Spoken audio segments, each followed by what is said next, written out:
حضرت داؤد علیہ السلام کی قوم کے 70,000 افراد سمندر کنارے ایلا نامی بستی میں رہا کرتے تھے۔ ان لوگوں کو اللہ نے ہزاروں نعمتوں سے نوازا تھا، لیکن جب راحت و سکون آیا تو یہ اللہ کی عبادت سے محروم ہو گئے اور اللہ کی مخلوقات پہ ظلم کرنے لگے۔ تو یوں اللہ نے ان کو خبردار کیا کہ ہفتے میں ایک دن، ہفتہ کے دن شکار نہ کیا کرو۔ اتوار سے لے کے جمعہ تک جتنا شکار پکڑنا ہے پکڑ لو، لیکن ایک دن اللہ کی عبادت اور مخلوقات پہ امن کے لیے رکھ دو۔ یوں اللہ نے ان کا امتحان لینا شروع کر دیا۔ وہ اتوار سے لے کے جمعے تک سمندر میں مچھلیاں پکڑنے لگتے تو مچھلیاں زیادہ مقدار میں ہاتھ نہ آتی، اور ہفتے کے دن سمندر کو دیکھتے تو ان کو بڑی بڑی مچھلیاں نظر آنے لگتی۔ ان لوگوں میں سے ایک شخص کو شیطان نے ورگلایا کہ پریشان کیوں ہوتے ہو، میری ترکیب پہ عمل کرو، تم شکار سے کبھی محروم نہیں رہو گے۔ تو بس شیطان کے کہنے پر اس شخص نے ہفتے کے دن کانٹا لگا کے ڈوری کو سمندر میں ڈال دیا تاکہ مچھلی پھنسے،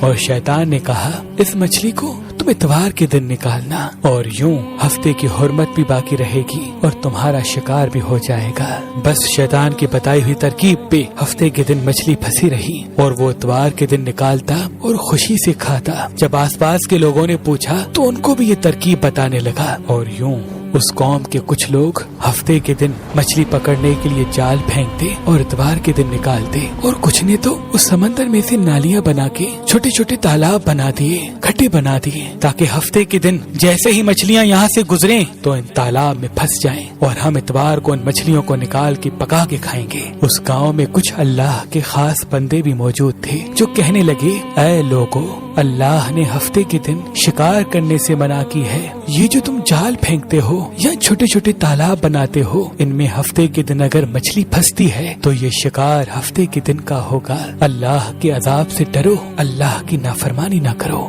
وہ لوگ ان لوگوں کا مذاق اڑانے لگے کہ ہماری جو مرضی ہوگی ہم وہ کریں گے۔ اب ان بستی میں 3 گروہ بن گئے۔ ایک ان 70,000 میں وہ لوگ تھے جو ان نافرمان لوگوں کی بار بار اصلاح کرتے، دوسرے وہ جو ان لوگوں سے نفرت کرتے اور خاموشی اختیار کیے ہوئے تھے، اور تیسرے وہ جو گمراہ ہو کر اللہ کی نافرمانی کر رہے تھے۔ تو یوں نیک بندوں نے اس بستی کے بیچ میں سے دیوار کو کھڑا کر دیا اور یہ حکم نافذ کیا کہ اللہ کی نافرمانی کرنے والے اس طرف ہو جائیں اور ہم جو اللہ کے فرما بردار ہیں وہ اس طرف رہیں گے۔ وہ صالح لوگ بار بار ان سے کہتے رہے، اے لوگو، اللہ سے ڈرو، قوم سمود، قوم لوط کا جو حشر ہوا اس کو یاد کرو، اللہ کی نافرمانی نہ کرو ورنہ تم پہ بھی کوئی عذاب آئے گا۔ وہ سارے نافرمان جن کی تعداد تقریباً 12,000 تھی، سب ہنستے رہے کہ یہ تو سب کتابی باتیں ہیں، ہم پہ کوئی عذاب نہیں آئے گا۔ بس جیسے ہی وہ گروہ 2 حصوں میں تقسیم ہو گیا،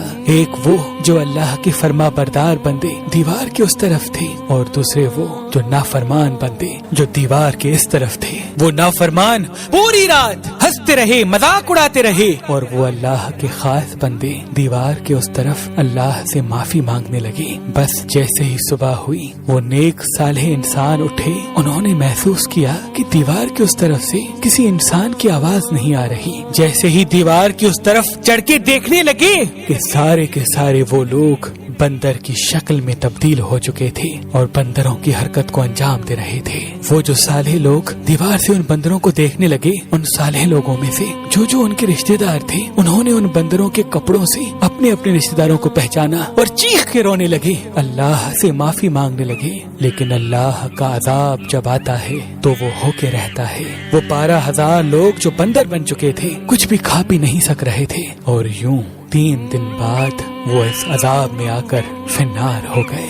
بے شک اللہ ان بندوں کو پسند نہیں کرتا جو اللہ کی نافرمانی کرتے ہیں۔ اے اللہ، ہم سب کو اپنا فرما بردار بندہ بنا، ہم کو ویسا بنا جیسا تو ہمیں دیکھنا چاہتا ہے۔ آمین ثم آمین۔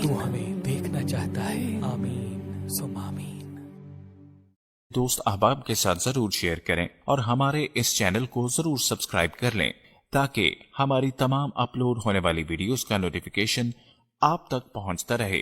ساتھ موجود گھنٹی کی علامت